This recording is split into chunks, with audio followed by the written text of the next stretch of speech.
Në krah të perandorit më të fuqishëm të Evropës, marshonin ushtar me plis të bardhë dhe jelek të qëndisur. Ata nuk flisnin frëngjisht, por një gjuhë të ashpër me tinguj të theksuar malsor. Ishte koha kur shqiptarët, në një kapitull të harruar të historisë evropiane, u bën pjesë e ushtrisë së Napoleonit. Gjatë kulmit të perandorisë së tij, kur Evropa dridhej para kalit të bardhë të Bonapartës, një grup ushtarësh nga trojet shqiptare u shfaqë në horizontin ushtarak si pjesë e një njësie elitare. Kjo njësi e quajtur La Garda Albanese, garda shqiptare, nuk ishte një trupe zakonshme. Ishte një shprehje e besimit të Napoleonit tek shqiptarët, një popull që ai nuk e njihte në thelb, por e vlerësonte për trimërinë, disiplinën dhe shpirtin luftarak.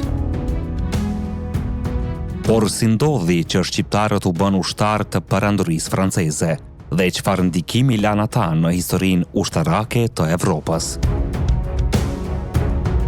Nëse kjo histori po ju duket interesante dhe e padëgjuar më parë, shtypni një like për të ndihmuar që të shpërndahet më shumë. Dhe mos harroni të abonoheni në kanalin Histori Epike, sepse këtu çdo video është një kapitull krenarie shqiptare që mezipret të zbulohet. Pas rënjës së Republikës së Venedikut, një sër qytetesh në bregdetin lindor të Adriatikut dhe Jonit përfshirë Shkodrën, Durrësin, Vlorën, Prevezën, Pargën dhe Butrintin, kaluan në ndikimin e fuqive të reja, në fillim francezët, pastaj osmanët dhe britanikët. Napoleon Bonaparte, i etur për të zgjeruar influencën e tij në mesdhe, i konsideronte këto territore si porta kyçe drejt lindjes. Ai e dinte se kontrolli mbi këto zona do të thoshte kontroll mbi tregtinë detare dhe mbi rrugat strategjike drejt lindjes së mesme. Për këtë qëllim, ai vendosi të siguronte aleat vendas të besueshëm. Këtu hynë në lojë shqiptarët, të njohur që nga koha e ushtrive veneciane dhe osmane si luftëtar të Zot, ata ofronin një përzierje të rrallë të guximit dhe përkushtimit. Mjaftonte të paguheshin drejt, të respektoheshin dhe betejat e tyre bëheshin legjendare. Në vitin 1807, në zonat e kontrolluara nga Franca në ishujt e Jonit dhe në bregdetin shqiptar dhe grek, nisi formimi i gardës shqiptare.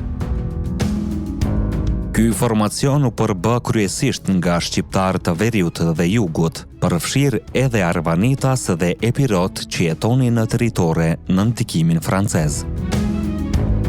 Rekrutimi u bë përmes aleancave me krerë lokal, që kishin ndikim të madh mbi komunitetin dhe që garantonin besnikërinë e trupave të tyre. Garda nuk ishte thjesht një grup ushtarësh të zakonshëm. Ajo konsiderohej njësi elitare. Ata trajnoheshin me taktikat më moderne të luftës franceze, por ruanin mënyrën e tyre të veçantë të luftimit. Manovrat në terene të thyera, sulmet befasuese dhe përdorimi i armëve të lehta në mënyrë shumë efikase. Numri i saktë i gardistëve shqiptar ka ndryshuar me kohën, por dokumentet flasin për disa qindra luftëtar që shërbenin aktivisht nën komandën franceze në kohë të ndryshme. Ndryshe nga uniformat standarde të ushtrisë napoleane, garda shqiptare kishte një pamje krejt tjetër. Ata ruanin elementet e veshjes tradicionale, plisat e bardh, fustanellat, xhamadanët dhe opingat. Kjo i bënte ata jo vetëm të dalloheshin vizualisht në fush betej, por krijonte edhe një ndjenjë krenarie dhe identiteti të fortë kulturor. Francezët nuk i detyruan të uniformoheshin në mënyrën e zakonshme të ushtrisë, sepse e kuptonin se kjo njësi funksiononte më mirë kur ishte vetvetja. Për më tepër, shqiptari me veshje tradicionale përçonte një imazh të egër dhe të pathyeshëm që kishte vlerë edhe në aspektin psikologjik për friksimin e armikut. Shumë ushtarë francezë dhe oficer i përshkruanin shqiptarët si bij të maleve. Quruanin një kod nderi dhe lufte të pakompromis. Ata nuk luftonin për dekorata, por për dinjitet. Gardistët shqiptar u vendosën në pika strategjike të Mesdheut, në Korfuz, që ishte qendra kryesore ushtarake franceze në ishujt jonian, si dhe në Zakintos, Lefkada, Itak, Parg dhe Prevez. Ata ruanin garnizonet franceze, patrullonin portet, mbulonin rrugët tregtare dhe përballonin shpesh sulme të papritura nga forca britanike dhe osmane. Njën nga misionet më të rëndësishme të tyre ishte mbrojtja pikave kyçe në vijën detare ku përplasjet ishin të shpeshta dhe shpesh të përgjakshme. Aftësitë e tyre për të lëvizur shpejt në terrene të vështira ishin të jashtëzakonshme, një avantazh që i bënte të pazëvendësueshëm. Një burim francez i kohës e përshkruante një sulm të gardistëve shqiptar ndaj një garnizoni britanik si shpërthimi i rrufes nga mali. Aq befasues dhe brutal ishte sulmi. Napoleoni ishte një strateg, por edhe një vëzhgues i holl i njerëzve. A i dinte të dallonte jo vetëm armatimet dhe numrat, por edhe shpirtin luftarak. Shqiptarët, sipas oficerëve të tij, ishin të njohur për disa vlera që i çmonte shumë. Besnikëri ndaj komandantëve të drejtë, kuraj e papërmbajtur në luftim, zgjuarsi në terrene të thyeshme, vetë organizim sipas kanunit të tyre të nderit. Për Napoleonin, ata ishin një forcë që mund të përdorej për te luftës, edhe për ndërtimin e rendit të ri në Ballkan. Me humbjen e Napoleonit dhe dobësimin e influencës franceze në Ballkan, garda shqiptare u shpërnda gradualisht. Disa nga gardistët u kthyen në vendlindjet e tyre. Të tjerë qëndruan në Greqi, ku u integruan në komunitetet arvanitase ose u përfshin në luftën për pavarësinë greke në vitet 1820-1830. Disa historianë mendojnë se përvoja e tyre ushtarake në Napoleonin ndikoi në ngritjen e elitave luftarake që më vonë do të shërbenin në formimin e strukturave të para ushtarake shqiptare gjatë rilindjes kombëtare. Në arkivat franceze gjenden dokumente të shumta që i referohen këtyre ushtarëve si Albanais apo Arnauts,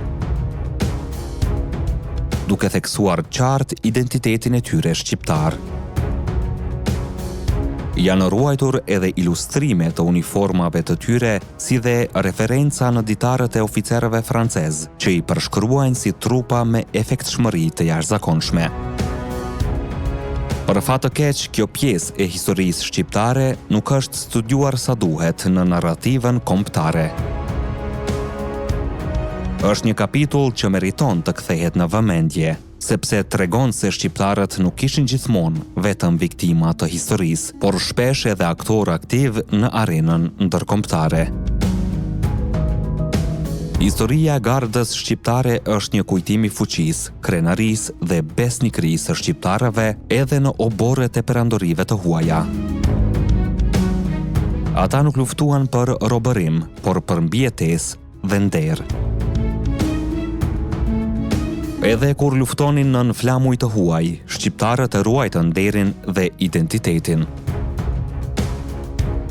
Dhe kjo është arsyeja pse emri i tyre, edhe në dokumentet më të ftohta të burokracisë franceze, shkruhej me respekt: Albanais. Kjo është një nga ato histori që s'duhet të fshihet në heshtje, sepse edhe kur historia u shkruan nga të huajt, plisi i bardhë i shqiptarit qëndroi lart. Nëse edhe ju mendoni se kjo histori meriton të njihet nga të gjithë, mos harroni të shtypni butonin like dhe të abonoheni në kanalin Histori Epike. sepse ne nuk rrëfejmë thjesht të kaluarën, ne e ringjallim atë. Ne jemi histori epike, aty ku e kaluara rilind. Deri në videon tjetër, qëndroni krenar dhe të vetëdijshëm për gjakun që rrjedh në damarët tanë.